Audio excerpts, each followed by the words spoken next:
Hello. Today's guest is Elliot Wood, General Manager of Garden Grace in Houston. Hi, Elliot. Thanks so much for being here today. Thank you for having me. I just wanted to kind of start off with a little bit about your background. Tell me Absolutely. about how you got started in the restaurant business.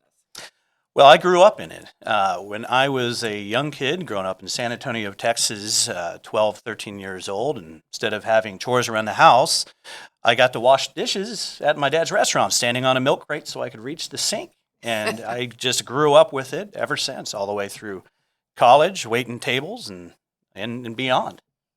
Great. Well, right after college, did you start your own restaurant or did you work in several restaurants in Houston or San I Antonio? did. Well, I was in Austin. I was at the University of Texas at Austin, and I was at Ruth Chris at the time, downtown. And I transitioned from waiting tables into management there. Took that opportunity and grew with them. And after that, I actually went back to San Antonio, ran my family's restaurants for a while, um, and then back to Austin. So I actually had my own restaurant group for a number of years after leaving a place called Kona Grill. I had a chain of restaurants and bars in this area that went from here to Austin, and then I owned a construction company as well that did design build for commercial bars and restaurants. And then after that, I was with Pappas Brothers Steakhouse for a number of years. Before Garden Grace, I was at 60 Vines as the general manager in Rice Village. And it'll be 2 years for me at Garden Grace next month. Wow, congratulations for your Yeah. long time there. Um, so, since we've been working together and this podcast is about public relations and how it affects your business, can you kind of give me an idea about how working with a PR firm, whether it's us or somebody else, how it helped grow the brand awareness of Garden Grace? Absolutely. So when I joined almost 2 years ago, we had just opened this beautiful restaurant, Garden Grace, in a new market in the middle of the pandemic with an amazing celebrity chef that not everybody knew in this market. So there were definitely awareness challenges, and I knew that. That was the opportunity coming in. So, of course, before we began showcasing what we could do, we had to fix a few things under the hood, and we took care of that very quickly, and then it was off to the races. What was important was tackling a couple things in order. Number one, simple brand awareness. Nobody really knew who we were or what we were about. So partnering with an amazing PR firm was critically important. And that's what we did with the PR boutique in those early days. And we began to tackle those challenges of brand awareness through media outreach. And probably one of the most successful strategies that we used was with social media outreach and influencers to get that exposure and Mhm. get that brand awareness that we needed in this market to get those first time diners in. Well, and I think since I've been in the business for so long, I've just realized how important the social media component, along with influencer programming, has helped grow brand awareness, especially for the younger generation. But even my age group looks at Instagram and Facebook to find out what to do. How do you? I mean, we've worked together for almost 2 years, and we started doing social media with y'all. And I know that there's some elements to social media that I want you to talk about, but one, it starts with really great photography, don't you think? Indeed, you have to have amazing content to Yeah. begin with. And Yes. so photography, but that along with the influencers, and I would like for you to talk about how the influencers have helped you. Well, and that's a piece that I don't think people appreciate enough. You know, if you ask people what drives their decisions on visiting restaurants or any retail food and beverage, it's typically not paid advertisements. It's what their friends tell them or what they Hmm. see online, peer reviews. And that's where the social media campaigns come in.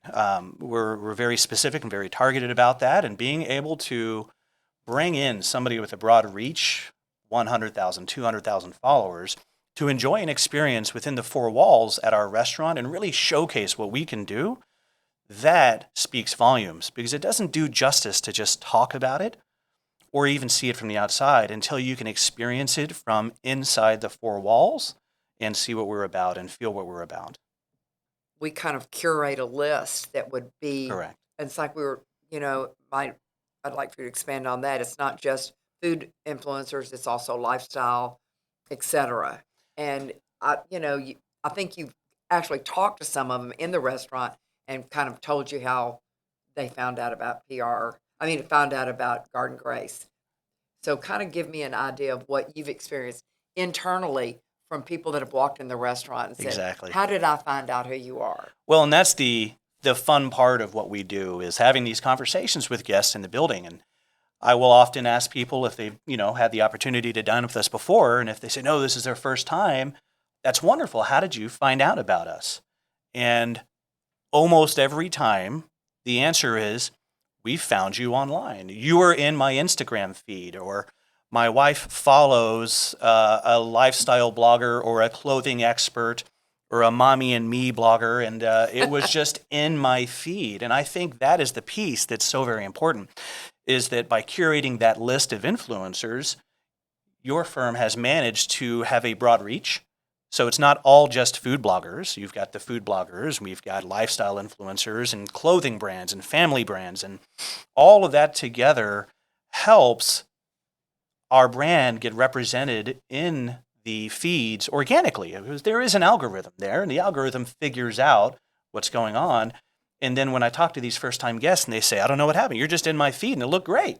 Well, that's what we want. We want those organic placements, and the frequency that we bring in these influencers and the mix of people that we bring in all lend a hand to that kind of success. Have you seen the business? I mean, I know you opened in the pandemic, it's hard to, everything's better since then, but Mm.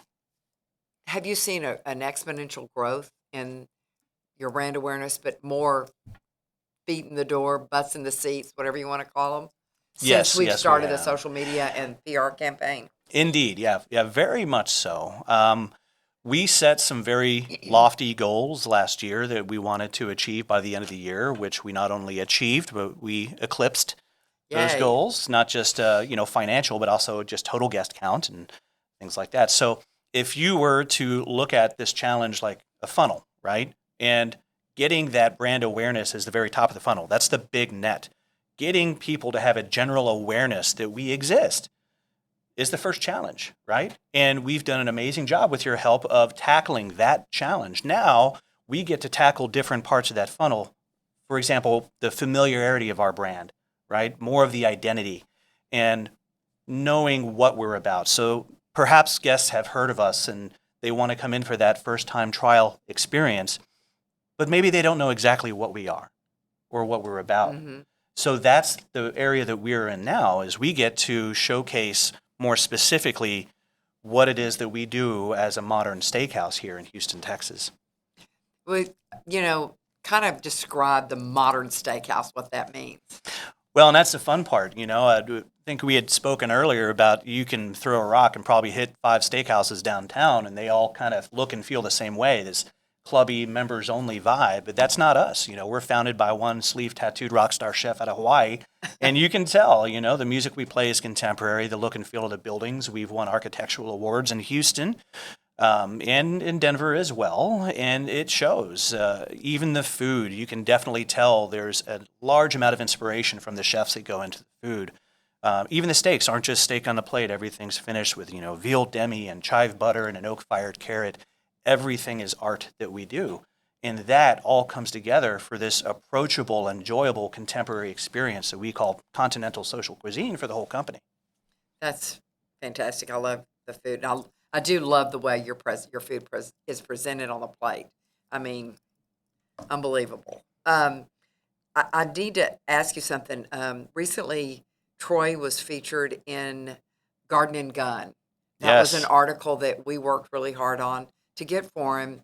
And I was wondering, and it was fun because it was a product. It was about a Yeah. product that he likes to use at home and at the restaurant. Have you gotten any feedback from anybody? Or is it mainly just more of an ego thing? Well, it's still a recent article, so I Yeah. haven't gotten a whole lot of feedback quite yet of people coming in, but I'm looking forward to getting that article framed and on the wall so we can start some more conversations about it too. Oh, But I great. love seeing Troy embrace some of these Texas roots he's developing. I know. I like that too. Yeah. Um, okay, so we've kind of talked about influencers and social media. Um, what do you think? I want to get back to you. What is the most rewarding thing that has happened to you since you've been general manager of Garden Grace? Or the most Yeah. rewarding thing about being the general manager?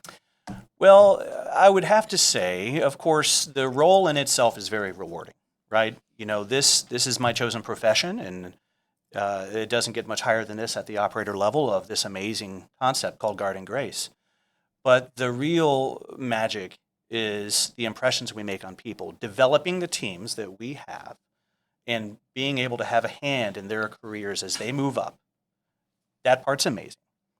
And the impressions we make on every guest that comes in the door, and being able to craft these memories that last a lifetime.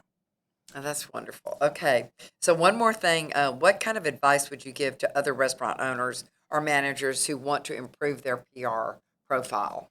Well, first thing is they've got to partner with somebody amazing. You know, I think that was something we did early with our partnership with the PR boutique. So once they've done that, they need to consider, just like the funnel that I described, where is their brand awareness first? What can they do to cast that large net to let people know they exist, first and foremost?